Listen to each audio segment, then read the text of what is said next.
Hello, welcome to another video. In this video, I'll be covering pretty much everything that's going on screen, what I can do, what my team can do, stuff like that. So it's not just a commentary of what I'm doing. If you guys like this more in-depth video, please let me know. I'm more than happy to make both if you guys enjoy both of them. Other than that, I appreciate you guys for watching. Alright, before we get into this match, there's a lot of things that I need to go over. One will be the strategy of turtling, which is the one that I'm going to recommend.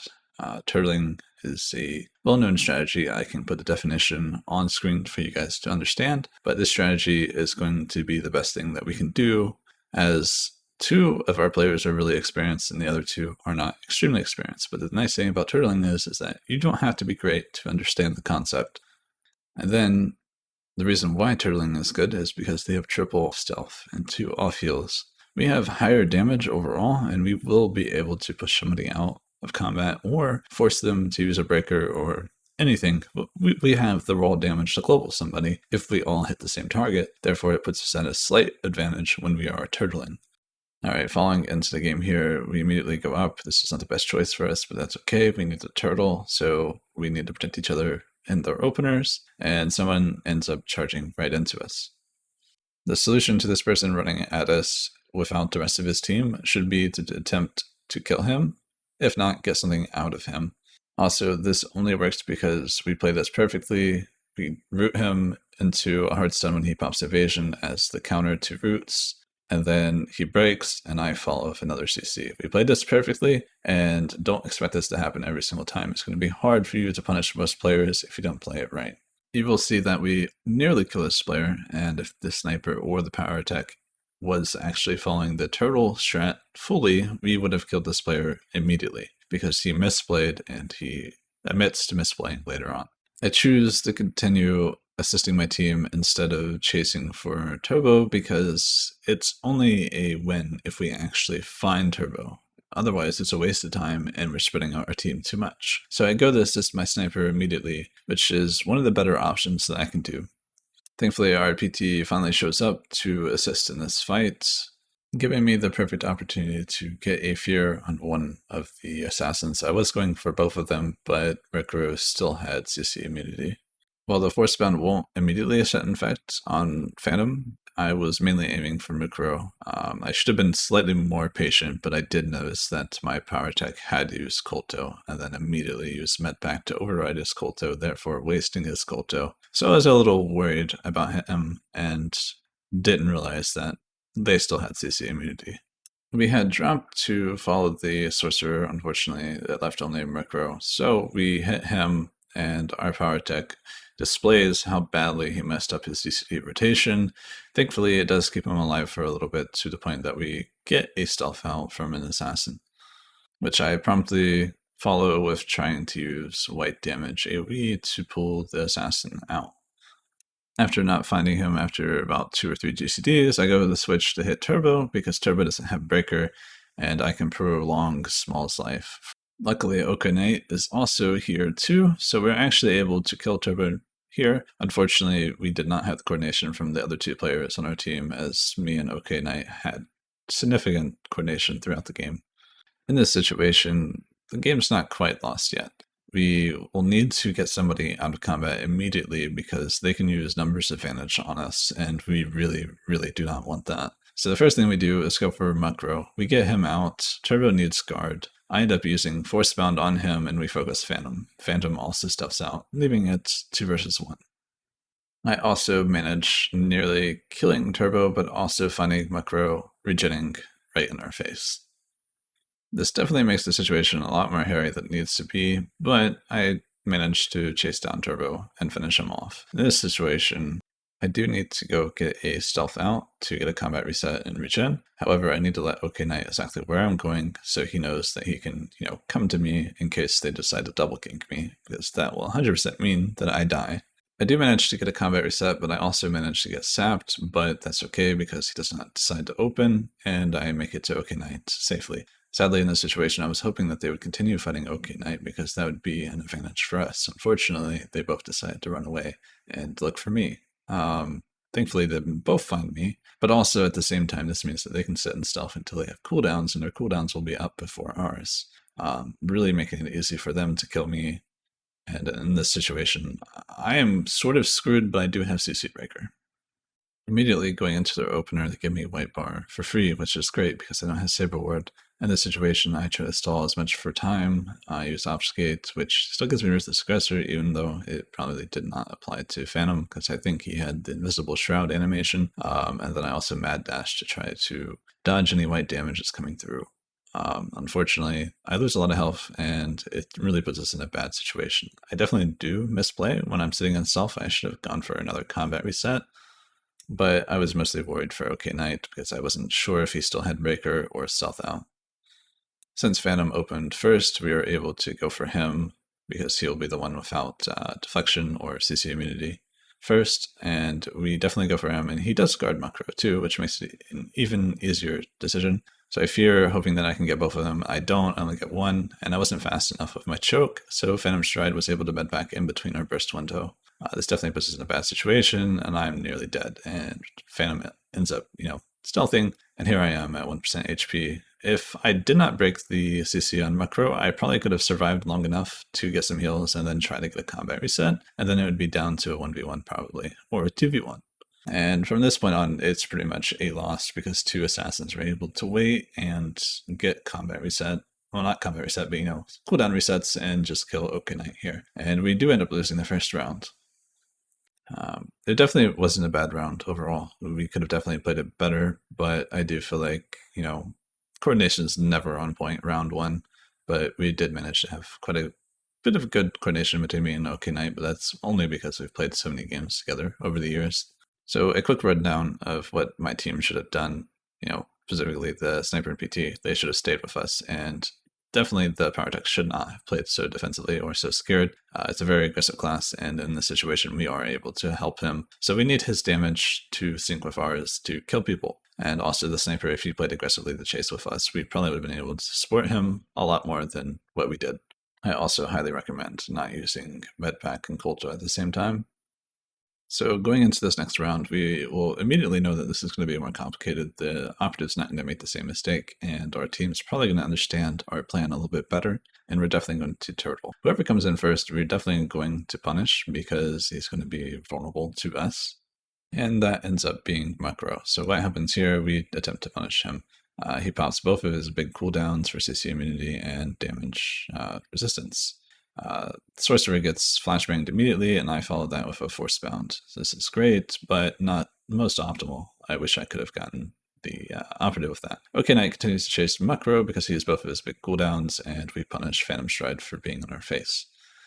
Thankfully, this is really good, and we get him to stealth out too, meaning that we can freely hit the Sorcerer in a 3v1, which is really nice. But Turbo is also trying to do stuff, but I'm able to CC him freely because he used his roll directly into me. So then we continue to chase after the Sorcerer to finish him off. So far our team is pretty much playing perfectly. OK Knight is healing the PT. The PT uses defenses pretty well. We're doing so much damage that we're forcing them to stealth out early, giving us the numbers advantage.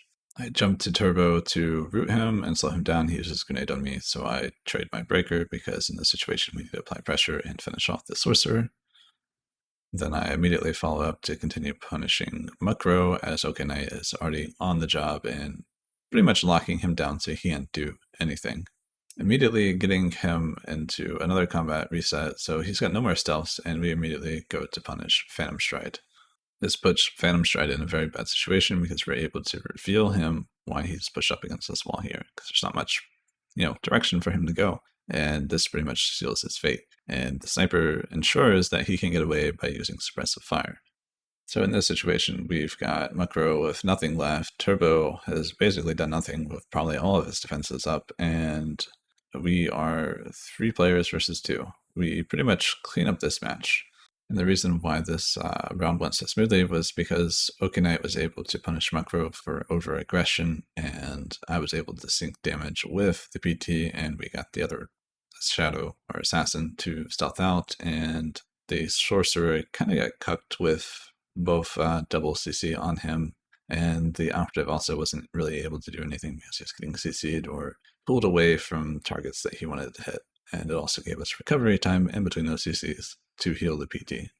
So going into the next round, our team kind of realizes how easy it is to pull the Assassins out of stealth. And we also both have 2 Life Wardens, and the Sorcerer might also run Life Warden. So in this situation, we want to focus on killing the assassins if we can, and we're definitely going to emphasize on turtling, because if we spread out, they could very much so, both of those players, die through their Life Warden. Also, going into this match, they probably won't make the same mistakes, so we are very much so probably going to have to rush in and get a sap or open up on them, whether it's. And that is exactly what happens. I look at my sniper constantly to see if they're opening up on him. They are not, and then I see a glimpse of the sorcerer in the AoE stealth. In this situation, I know that I should mad dash down this lane to reveal them. This immediately gives me the perfect opportunity to force spawn both the yellow damage dealers. However, Turbo Drive immediately flashbangs me, and OK Knight immediately realizes that and cleanses the flashbang. This again still gives me a great opportunity to jump back in and get a fear on the operative. Definitely seems to be a lot going on here, but we're basically trying to do as much damage as we can here. I end up getting force bound on 2 players, and we're kind of cleaving in this situation, but also focusing on the sorcerer. Well, at least the PT is. I'm focusing hard on assassins. Unfortunately, this looks really, really messy, and it definitely is. Our power tech actually got his Life Warden procced way too early, and his defensive management wasn't the best, but to be fair, there's a lot of burst on him, and diversion should have happened a lot faster from our sniper to support him, but nonetheless, we still make the most out of it. Because he pressured the sorcerer is going to be playing a little bit more defensive than he has to. As Smalls dies, Mukro is out of CC immunity, and OK Knight immediately stuns him, so we're able to punish him. He then stealths, and we catch it with a suppressive fire. And then, unfortunately, stealths again. I was hoping that I could catch him out here, but unfortunately, I did not get the opportunity. But this definitely will mean that he will be much more safer with his stealth out, buying us more time. And with that time, we are definitely pretty healthy, and I choose not to hit Turbo because it feels like we need to definitely not hit him and keep him at bay. Then we go for the sorcerer in this situation because he is kind of lone, and I don't expect Turbo to actually help him too much. And this is where we get to punish for a misplay where he guards while the person is buried, so meaning he's going to do 50% less damage, but that doesn't matter. Him revealing in that situation while the other person is immune means that we're already going to hit him. This puts him in a really bad situation because he's about to get absolutely dunked on by 3 different players, and suppressive fire keeps him in combat. Not in combat, but reveals him. And because of that weird situation there, that was enough to get him absolutely 100-0, pretty much. And we go back to hit Turbo, and I fear, which also happens to manage to get Mukro at the same time. Meanwhile, their sorcerer is still up there. I don't know what he's doing, but he's still up there. This then gives us a perfect chance to kill Mukro because he's pretty much out of everything, and this pretty much secures the game for us at this point. To quickly go over several things that went wrong in this match for their assassins, if they were still in line of sight of the sorcerer probably could have supported, healed, bubbled, or even pulled them out of danger, especially specified danger. But unfortunately, they chose to line of sight their sorcerer, and Turbo wasn't really supporting them either, so definitely could have been played better, and it definitely could have been played better by our team, but PT got a lot of burst on him. He probably wasn't ready for it, and that's completely okay. There's also a point where the assassin is regenerating behind the wall when the sorcerer uses force barrier. We could have chased that, but I just didn't see that. I chose this game, or I guess video, to go over the strategy of turtling. For those that are unaware, I assume most people are pretty aware of what turtling is and the strategy and how it works. And even though it's very easy to do, it works against some of the best players in the game. Sometimes their classes are just not able to handle it, and I would say Assassin is probably the #1 class that's not good at handling turtling, especially if those classes that they're going against are pretty solid defensively. Also, if they do a lot of damage too. In this situation, having predation, it definitely helps us. Having diversion definitely helps us. They have 2 different AoE mezzas. They only have 1.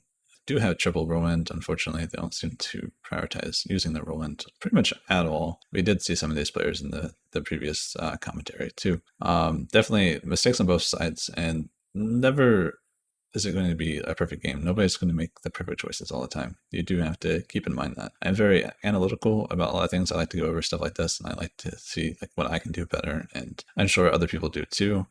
Just because I'm analytical and I like to go over this stuff doesn't mean that I'm always making the right choices or even suggesting the right things. Sometimes there's better options. I'm never always right, and I'm never, usually right. It's a gamble most of the time. Sometimes I am right, but a lot of times I can be wrong. So don't take it as like, oh, you should 100% do this all the time. It definitely changes, and having the knowledge, or at least understanding what you should do, is definitely better than just following something blindly or following a strategy blindly, because sometimes you'll have to change it on the go. I appreciate you guys for watching. If you guys liked the video, please let me know, or like what parts of the video that you enjoy.